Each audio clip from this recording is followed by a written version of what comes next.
ये क्या? आनंद। पैसे क्यों कमा रहे? आनंद आ जाए। परिवार क्यों? आनंद से जिए। सब कुछ किसके लिए?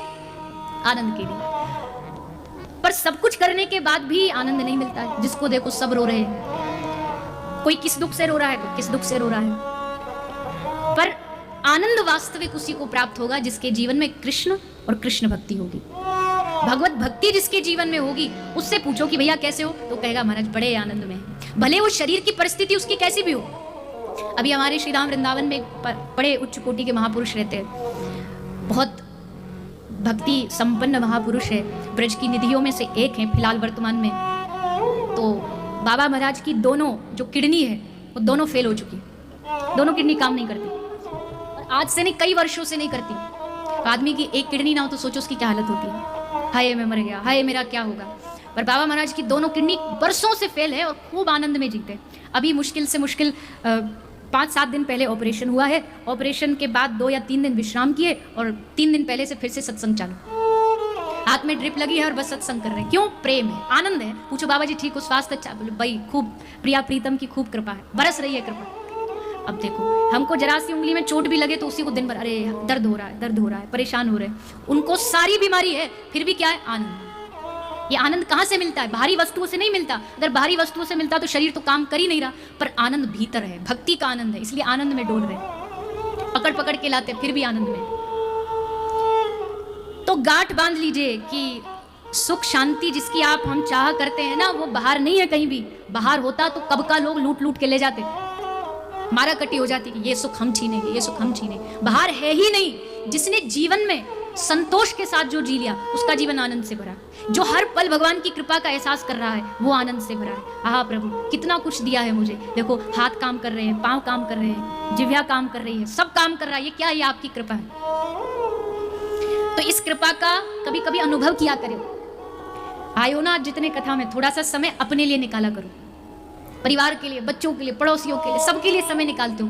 थोड़ा सा समय अपने शरीर के लिए नहीं, शरीर को तो हम समय देते सजने संवरने को, पर कुछ समय अपनी आत्मा के लिए भी निकालो। ये बड़ी अशांत है, बड़ी भटक रही है, परेशान है, इसको कहीं शांति नहीं है, जहां जाती है अशांत रहती है। पर अगर एक बार इस आत्मा को, इस मन को, इस चित्त को आपने सही जगह लगा दिया, प्रिया प्रीतम के चरणों में लगा दिया, तो इस मन को वो मिल जाएगा जिसके लिए जन्मों जन्मों से तड़प रहा है।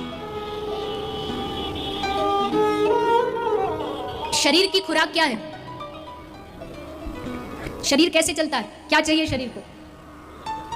वैसे तो बहुत सारी चीजें, ऑक्सीजन चाहिए, ये चाहिए, डॉक्टरों की मेडिकल की भाषा में बहुत सारे, लेकिन आमतौर की भाषा में कहें तो भोजन। भोजन मिलेगा तो शरीर चलेगा। भोजन धीरे धीरे धीरे धीरे कम करो तो शरीर में भी जान चली जाती है, शरीर धीरे धीरे काम करना बंद कर देता है। ठीक उसी प्रकार हमारे मन की खुराक, हमारे चित्त की खुराक है भजन। अगर भजन सही से नहीं मिलेगा मन को तो मन भटकेगा, मन परेशान होगा, मन को रोग लगेंगे, मन को बीमारियां लगेंगी, मन को डिप्रेशन आएगा, चिंताएं घेरेंगी चारों ओर से। ये सारे रोग क्या? ये मन के रोग हैं। और ये हो क्यों रहे हैं? क्योंकि मन को भजन, उसकी प्रॉपर खुराक नहीं मिल रही। मन भूखा है, अभी उसे भक्ति कृष्ण कथा मिली नहीं है सुनने को, इसलिए ये आत्मा भी भूखी है, इसलिए मन बीमार है। जिसे देखो वही चिंताओं से ग्रसित। किसी से पूछ लो भैया सुखी हो, अरे ये प्रश्न तो पूछो ही मत। ये प्रश्न पूछते ही तो फिर दुखों की लिस्ट पूरी लंबी है सबके पास अपनी अपनी। कोई तन दुखी, कोई मन दुखी, कोई धन बिन रहत उदास, थोड़े थोड़े सब दुखी, पर सुखी कृष्ण को दास। ऐसा नहीं कि सुखी नहीं है इस दुनिया में, बहुत लोग सुखी हैं। कौन सुखी है? जो कृष्ण का दास हो, जिसने राधा रानी के चरण पकड़ लिए हो। उनसे पूछो सुख क्या होता है, आनंद क्या होता है। बाकी तो संसार में चारों ओर अशांति है, दुख है, पीड़ाएं हैं। किसी को तन की पीड़ा, और आज कमर साथ नहीं दे रही, घुटने साथ नहीं दे रहे, बीपी साथ नहीं दे रहा, डायबिटीज साथ नहीं दे रही, सारे रोग, सारी बीमारियां हैं। पहले के समय में बाल भोग होता था। बाल भोग मतलब नाश्ता, ब्रेकफास्ट। तो बाल भोग होता था। बाल भोग में पहले के जो लोग होते, दूध, दलिया, गुड़, छाछ, ये सब पीते थे। आज के बाल भोग में क्या होता है? 1 गोली खाली पेट, 2 गोली नाश्ते के बाद। आज का बाल भोग भी है, लंच भी है, डिनर भी है, सब तीनों समय सेट है। शरीर, शारीरिक बीमारियां इतनी बढ़ गई, इतनी बढ़ गई। राजस्थान, आप ही के राजस्थान में बीकानेर में एक स्पेशल ट्रेन आती है अरे कोई राजधानी ट्रेन है, कोई शताब्दी है, उस ट्रेन का नाम ही है कैंसर एक्सप्रेस। स्पेशल आती है पंजाब से, कैंसर, उसमें लगभग सारे कैंसर पेशेंट होते हैं। बताइए क्या हालत हो गई है हमारी, इतने रोग शरीर ने घेर लिए हैं। कोई तन दुखी, कोई मन दुखी। अगर भगवान जैसे तैसे किसी का शरीर बख्श देते हैं कि चलो शरीर ठीक है, तो वो बेचारा मन से दिन रात परेशान रहता है। बेटा कहना नहीं मानता, बहू लड़ती है, पोता नहीं है, नौकरी नहीं है, वो मन से दुखी है। एक मैया आई बड़ी परेशान मेरे पास, बोलते मेरी बहू मुझसे बड़ी लड़ती है, फिर बोली मेरा बेटा मुझसे बड़ा लड़ता है, फिर मेरा पति मुझसे बड़ा लड़ता है, फिर पड़ोसी भी लड़ते हैं। उनका मैया सभी तुझसे लड़ते, तू किसी से नहीं लड़ती।